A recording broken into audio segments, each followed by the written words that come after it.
अस्सलाम वालेकुम। हमने statistics for analytical chemistry start किया था, जिसमें हमने अब तक एरर्स तक पढ़ लिया था।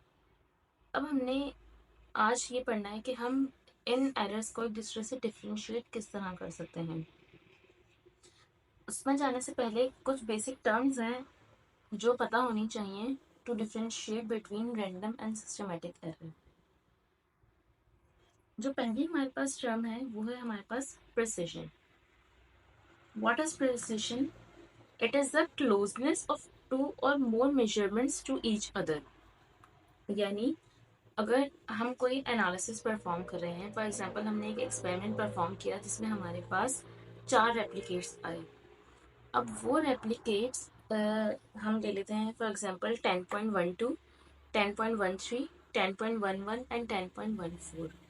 अब हमने ये देखना है कि ये रेप्लिकेट्स आपस में एक दूसरे से कितना करीब हैं। वो होती है प्रिसिजन।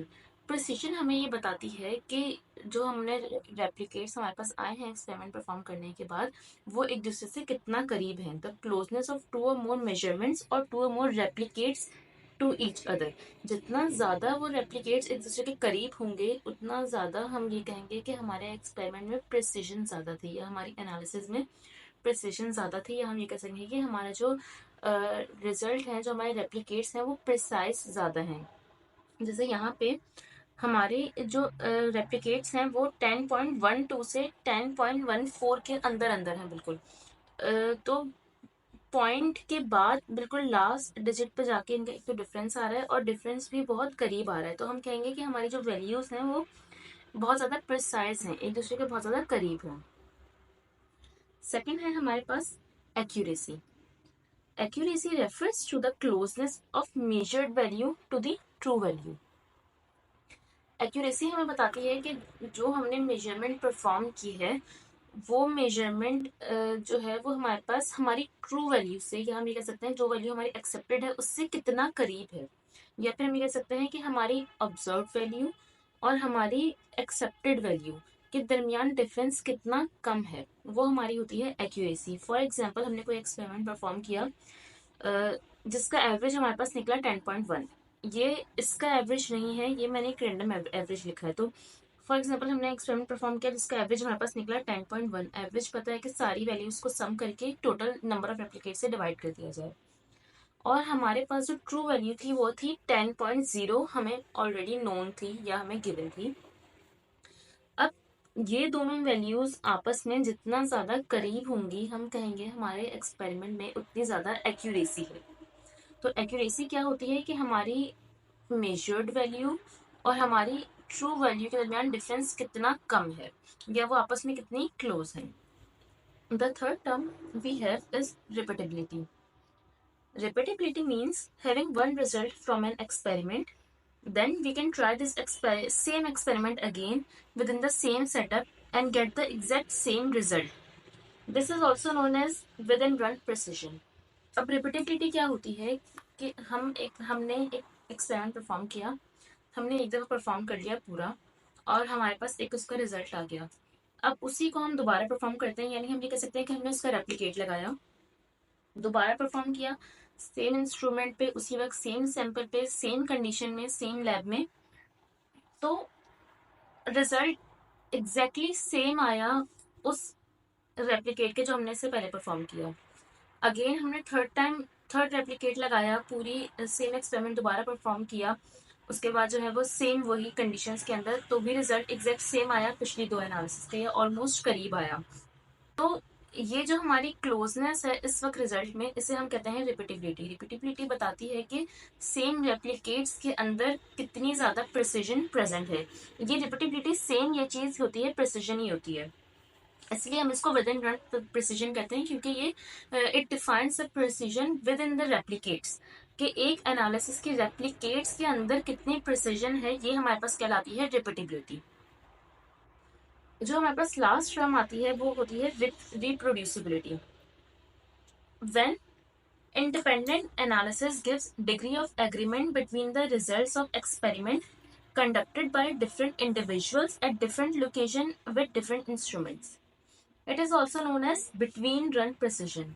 अब reproducibility क्या होती है जैसे हमने रिपीटेबिलिटी में पढ़ा कि हमने एक एक्सपेरिमेंट को परफॉर्म किया था एक ही लैब में एक ही इंडिविजुअल ने विद द सेम इंस्ट्रूमेंट, और उस वक्त जो रिजल्ट करीब करीब आ रहे थे वो हमारे पास रिपीटेबिलिटी। लेकिन रिप्रोड्यूसिबिलिटी में क्या होता है कि एक एक्सपेरिमेंट है, फॉर एग्जाम्पल दो स्टूडेंट्स थे, हमने उन दोनों को अलग अलग लैब्स में खड़ा कर दिया, उनको डिफरेंट इंस्ट्रूमेंट्स दे दिए, और एनवायरमेंटल कंडीशंस जो है वो उन दोनों लैब्स की अलग है।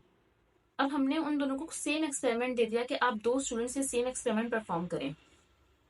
अब जो उनका रिजल्ट एक दूसरे से मैच करता है या उनके रिजल्ट की वैल्यू कितनी एक दूसरे से करीब होती है, वो होती है हमारे पास रिप्रोड्यूसिबिलिटी, कि कितनी उनके रिजल्ट्स में डिग्री ऑफ एग्रीमेंट है, यानी उनके रिजल्ट्स कितने किस हद तक आपस में एक दूसरे से मैच करते हैं, एक दूसरे से क्लोज होते हैं।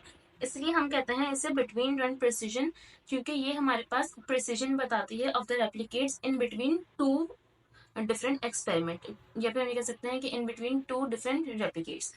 तो दो डिफरेंट स्टूडेंट के रेप्लिकेट्स में जो हमारे पास प्रिसीजन आती है वो हमारे पास डिफाइन करती है रिप्रोड्यूसिबिलिटी।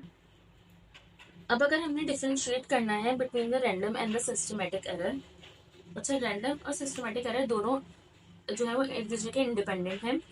एट अ टाइम हमारी एनालिसिस में एक भी हो सकता है, दोनों भी हो सकते हैं और दोनों नहीं भी हो सकते। अज्यूम हमने चार एनालिस्ट बुलवाए, उन चारों से हमने सेम एक्सपेरिमेंट परफॉर्म करवाया। एक्सपेरिमेंट हम ले लेते हैं कि हमने टाइट्रेशन करवाई between acid and base, sodium hydroxide base and hydrochloric acid, दोनों की कंसंट्रेशन हमने ली है 0.1 मोलर। अब हमने 10.00 ml एसिड लिया और उसको टाइट्रेट करवा दिया। इस केस में हमें ट्रू वैल्यू पता है, यानी जो हम बेस की वैल्यू हमारे पास आएगी ml आएगा वो 10.00 ml होगा। अब चारों एनालिस्ट ने एक्सपेरिमेंट परफॉर्म किए और अपना जो डाटा था वो हमें दे दिया, यानी अपना रेप्लिकेट्स हमें दे दिए। अब हमने ये आइडेंटिफाई करना है कि किस एनालिस्ट के काम में रैंडम एरर प्रेजेंट है, किस में सिस्टमैटिक एरर प्रेजेंट है।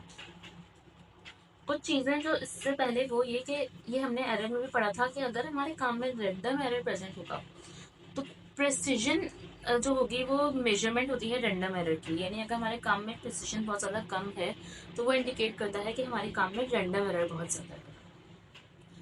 अगर हमारी एक्यूरेसी में फ़र्क आता है तो वो हमें बताता है कि हमारे काम में सिस्टमेटिक एरर बहुत ज़्यादा है। या फिर अगर हमारे काम में बायस ऑफ मेजरमेंट होती है, बायस ऑफ मेजरमेंट का मतलब ये होता है कि जो हमारे इंडिविजुअल रेप्लिकेट्स हैं वो हमारी ट्रू वैल्यू के किसी एक साइड लाई कर रहे होते हैं, या तो वो लाई कर रहे होते हैं towards the highest side of the true value और towards the lowest side of the true value. तो ये जो बायस ऑफ मेजरमेंट होती है ये हमारे पास इंडिकेट कर रही होती है सिस्टमेटिक एरर को, और एक्यूरेसी की डिस्टर्बेंस भी हमारे पास, ये लेस एक्यूरेसी भी हमारे पास इंडिकेट कर रही होती है सिस्टमेटिक एरर को।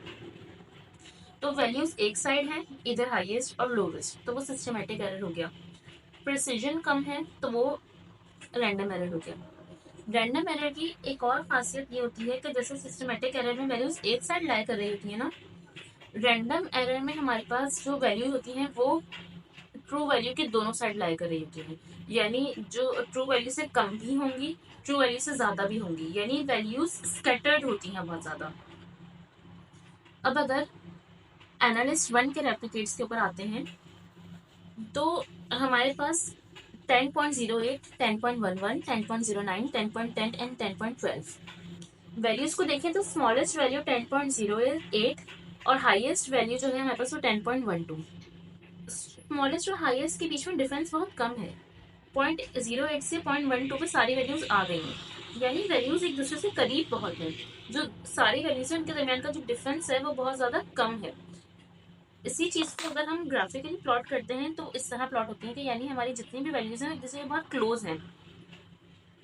या फिर ये देखें कि जो इंडिविजुअल वैल्यूज हैं वो ट्रू वैल्यू के इर्द गिर्द स्कैटर्ड नहीं है, यानी कि कुछ वैल्यूज ज्यादा होनी चाहिए थी ट्रू वैल्यू से, कुछ वैल्यूज कम होनी चाहिए थी, स्कैटर्ड नहीं है ये। तो ये हमारे पास क्या इंडिकेट करता है कि हमारा जो एनालिस्ट वन का डाटा है वो हाईली प्रिसाइज है और यहाँ पे जो रैंडम एरर है वो बहुत ज्यादा कम है। तो एक एरर तो हमने यहाँ पे कंक्लूड कर दिया कि भाई यहाँ रैंडम एरर नहीं है, क्यों? क्योंकि हमारा डाटा ट्रू वैल्यू के स्कैटर्ड नहीं है and the data is highly precise. Now come towards systematic error.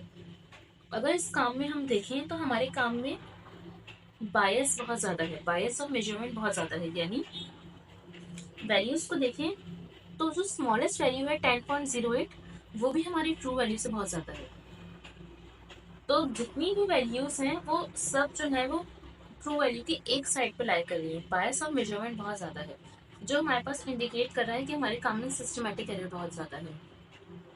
Second अगर यहाँ पे देखें तो जो हमारी एवरेज वैल्यू है, यानी हम ये कह सकते हैं कि जो हमारा मेजर्ड ऑब्जर्व्ड रिजल्ट है 10.10, ये क्या है, इन सबका मीन है, एवरेज है, वो हमारे ट्रू वैल्यू के क्लोज नहीं है।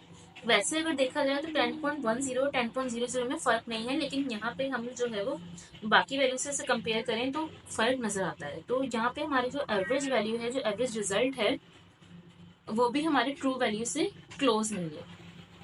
तो ये हमारे पास क्या इंडिकेट करता है कि हमारा जो काम है वो एक्यूरेसी उसके अंदर बहुत ज्यादा कम है।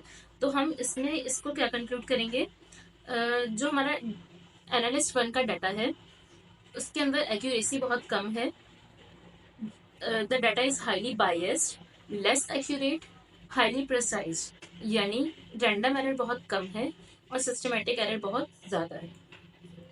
अब अगर हम एनालिस्ट टू की तरफ आते हैं तो इसके डाटा में हमारे पास जो लोएस्ट वैल्यू है वो है 9.80 और हाईएस्ट वैल्यू है हमारे पास 10.21, यानी यहाँ पे लोवेस्ट और हाईएस्ट का डिफरेंस बहुत ज़्यादा है। ये इंडिकेट करता है कि हमारी जो वैल्यूज हैं वो बहुत ज़्यादा स्कैटर्ड हैं, ट्रू वैल्यू के दोनों तरफ लाई कर रही हैं। एक तो दोनों तरफ लाई कर रही हैं, स्कैटर्ड हैं। तो हम यहाँ पे क्या कह सकते हैं कि हमारा जो डाटा है वो बहुत ज़्यादा जो है वो लेस प्रिसाइज है, यानी यहाँ पे रैंडम एरर जो है वो बहुत ज़्यादा है। लेकिन ये डाटा बायस नहीं है, यानी किसी एक साइड नहीं है। प्लस इसकी एवरेज वैल्यू जो है वो हमारी करेक्ट वैल्यू से बहुत ज़्यादा क्लोज है, यानी यहाँ पे एक्यूरेसी बहुत ज़्यादा है। तो एनालिस्ट टू के जो रिजल्ट है उसकी कंक्लूजन हम ये देंगे, the result is highly accurate, unbiased and less precise, यानी यहाँ जो है वो हमारे पास रैंडम एरर प्रेजेंट है और सिस्टमेटिक एरर नहीं है। अगर एनालिस्ट थ्री के ऊपर हम आए तो यहाँ हमारा डाटा जो है वो लोवेस्ट वैल्यू इसकी आती है 9.69 और हाईएस्ट वैल्यू है 10.19। तो ये वैल्यू भी बहुत ज़्यादा स्कैटर्ड है। अगर देखा जाए तो ट्रू वैल्यू से बहुत ज़्यादा स्कैटर्ड हुई हुई है वैल्यू, यानी यहाँ पे भी हमारे पास प्रिसीजन बहुत ज़्यादा कम है, यानी डाटा बहुत ज़्यादा लेस प्रिसाइज है। अगर इसकी एक्यूरेसी की बात करें तो इसकी एवरेज वैल्यू और करेक्ट वैल्यू के दरमियान का डिफरेंस भी बहुत ज़्यादा है, यानी ये वैल्यू इसकी जो है एक्यूरेसी भी बहुत कम है। तो अगर इस डाटा के बारे में हम जो है वो कंक्लूड करें तो कंक्लूजन ये होगी, the data is less precise and inaccurate, यानी यहाँ पे रैंडम एरर भी प्रेजेंट है और सिस्टमेटिक एरर भी प्रेजेंट है। लास्ट केस पे आते हैं हमारे एनालिस्ट फोर के डाटा पे। तो यहाँ हमारा डाटा की जो लोवेस्ट वैल्यू है वो है 9.97 और हाईएस्ट वैल्यू है 10.04। ग्राफिकली भी इसको देखें तो ये डाटा बहुत ज़्यादा प्रिसाइज है, वैसे भी देखें तो विजुअली हमें लग रहा है कि डाटा प्रिसाइज है। तो यानी यहाँ पे एक कंक्लूजन तो क्या है कि the data is highly precise, यानी यहाँ पे रैंडम एरर बहुत कम है। सेकंड चीज़ अगर देखी जाए तो ये डाटा बायस्ड भी नहीं है, ये डाटा की जो जितनी भी वैल्यू है वो एक्यूरेसी के यानी ट्रू वैल्यू के बहुत ज़्यादा करीब है और इसकी एवरेज वैल्यू भी हमारी करेक्ट वैल्यू से बहुत ज़्यादा करीब है, यानी ये डाटा एक्यूरेट भी है। तो लास्ट एनालिस्ट के बारे में हमारी क्या कंक्लूजन होगी, the data is highly precise, accurate and unbiased, यानी यहाँ पे रैंडम एरर भी नहीं प्रेजेंट और यहाँ पे हमारे पास सिस्टमेटिक एरर भी नहीं प्रेजेंट। अब जो हमारे पास एनालिस्ट वन है और एनालिस्ट फोर है, अगर इन दोनों का केस देखें तो ये दोनों ही हमारे पास हाईली प्रिसाइज हैं।